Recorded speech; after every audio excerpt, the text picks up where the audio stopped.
Hey y'all, so I'm happy because I ended up able to do, and I got cookie crumbs on my shirt.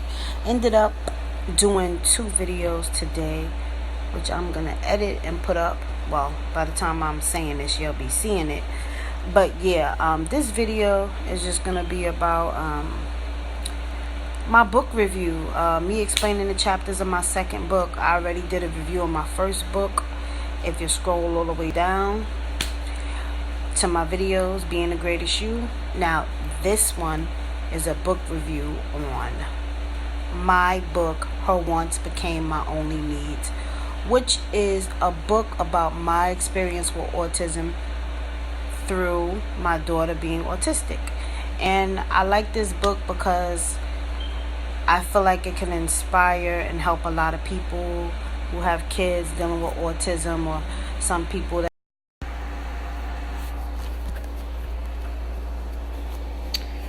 Okay, now we in business. Okay, so her wants became my only needs.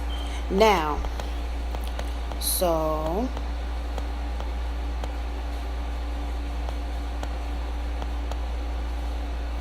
chapter 1, decisions. Chapter 1, I named decisions. I named it this chapter. This is the intro chapter, and basically talking about the day my daughter was born, and it carries on to talk a little bit about when I found out she had the diagnosis of autism, and how I basically had to make decisions, evaluation, how do I go from here, what's next, school, things. Chapter 2, I named A New Perspective. Chapter 2 is basically talking about how I had to look at things differently, and when I found out the diagnosis, and basically attending to her needs, because her needs pretty much changed at this point, and understanding what my daughter was dealing with, and being able to put that new perspective in my life on top of being a new mother. Okay, so let's go to chapter 3. Chapter 3 I named Daily Routine. Daily Routine is just about basically how I maneuvered my day, and having the services now, incorporating that into my schedule, because at first she was getting home services, and what I would do in my little bit of spare time I had to myself, things for the Okay, so chapter 4 is basically called Understanding the Weight. Now, once this came about, the diagnosis and everything, my daughter had home services, and she was also only in school for 2 hours, because she started her services and special needs at 2 years old. So it was only 2 hours. I couldn't really do nothing about that, like work or go to school. So I just had to understand that this is what I had to tend to completely for the moment. So it was just about understanding that and being comfortable with that, because I wanted to go to college, but I just had to wait.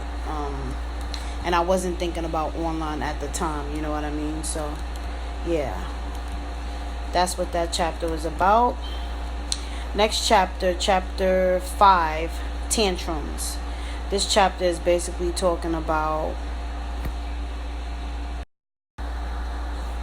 tantrums. Is just about exactly what the title means. My child going through tantrums, but her tantrum weren't regular tantrums. Like, some tantrums would be spiked because of her sensory overload. And for those of you who might not know what sensory overload is something that autistic kids tend to deal with, because of audio sound. Like, certain sounds is like very tormenting sounds to them, screeching sounds to them.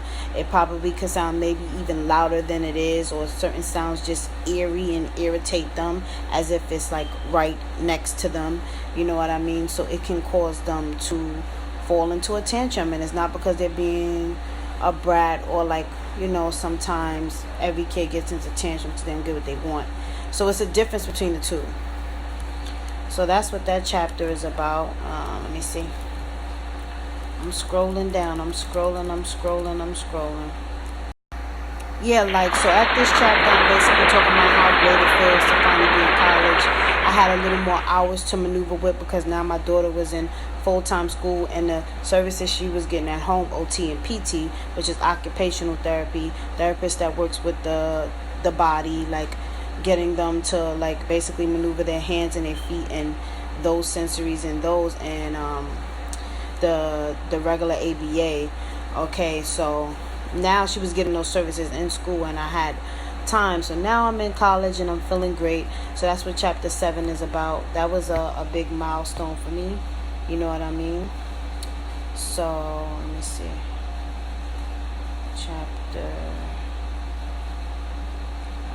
Chapter 8, talking about train rides. Train rides was torturous for us. I do not drive and things like that. So it's like there would be a lot of people. Train rides was basically about just talking about how hard it was to be on a train. And I'm from New York, so it can be very hard because people really don't understand. They really don't care.